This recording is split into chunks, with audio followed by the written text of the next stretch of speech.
दिग्विजय सिंह के समर्थन में गुना की चांचोड़ा विधानसभा में चुनावी सभा को संबोधित करते हुए पूर्व ओमकार सिंह मरकाम केंद्रीय गृह मंत्री अमित शाह के दिग्विजय सिंह को लेकर दिए आशिक का जनाजा जरा झूम के निकले वाले बयान पर प्रदेश के पूर्व मंत्री ने पलटवार किया है। मंडला लोकसभा सीट से कांग्रेस प्रत्याशी ओमकार सिंह मरकाम ने कहा, अमित शाह की हिम्मत कैसे हुई कि आपके घर में आकर ऐसा बयान दे। ये राजगढ़ की जनता का अपमान है। हमारे यहाँ ऐसा कहते तो कूटे जाते। मरकाम ने मंगलवार को राजगढ़ लोकसभा सीट से कांग्रेस प्रत्याशी दिग्विजय सिंह के समर्थन में गुना की चांचोड़ा विधानसभा में चुनावी सभा को संबोधित किया है। ओमकार सिंह मरकाम ने क्या बोला, उसकी हिम्मत कैसे हुई कि राजा के गढ़ में जहाँ पैदा हुआ है वहाँ आकर के इस तरह से बोलने की। ऐसे को जवाब दो, भाजपा की जमानत जब्त करा दो। यहाँ का बेटा इस माटी का लाल अगर कोई है तो वो है राजा।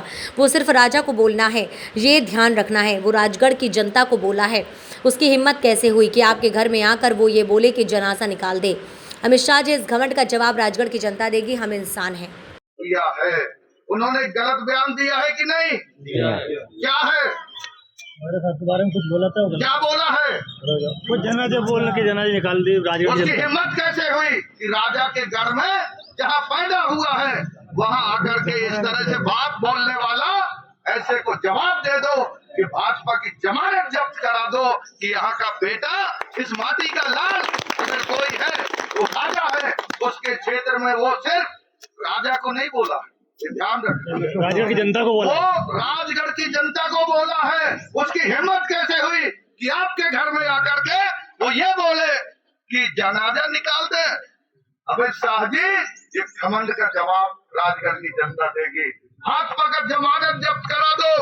ये अहम से हमारे लिए अपमानित। अरे हम इंसान है, चुनाव लड़ना सबका जिम्मेदारी है। और मैं अमित शाह को कहता हूँ कि राजा साहब सैकड़ों वर्ष तक इस पवित्र माटी का सेवा करते रहेंगे। और मैं कहना चाहता हूं कि हजारों साल हम जैसे नौजवानों का उम्र राजा साहब को लग जाए और राजा साहब का मैं कहना चाहता हूं जीवन है वो समर्पित रहेगा।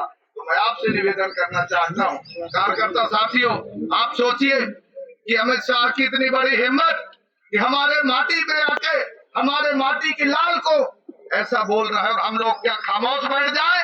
बताओ, नहीं बैठेंगे। तो उसको जवाब देना है। और मैं तो कहना चाहता हूँ, चाहे भाजपा के हो चाहे दूसरे दल के हो, ये बात आ गई है राजगढ़ की, राघोगढ़ की, हमारे स्वाभिमान की, मान की, सम्मान की।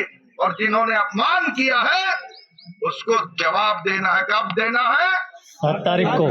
तो आप सबसे निवेदन है, तरह तरह की बातें हो सकती है पर इतना गिरा हुआ शब्दों का उपयोग कोई नहीं करता जितना भाजपा के नेता अहम से कर रहे हैं। और राजा जैसे खामोश रह करके गंभीरता के साथ अपने दृष्टि पे काम कर रहा है। मैं तो राजा साहब आपके गंभीरता के लिए आपको धन्यवाद देता हूँ। हमारे इधर अगर इस तरह से बयान देता तो हम तो कूद जाते। आपकी गंभीरता जोरदार है। आपसे निवेदन है साथियों, राजा जैसे हमारे नेता को मुझ जैसे आपको बताना चाहता हूँ, राजा साहब ने विधायक बनाया, मंत्री बनाया, अब टिकट बांटने वाले जगह में भी बैठा दिया है दिल्ली में।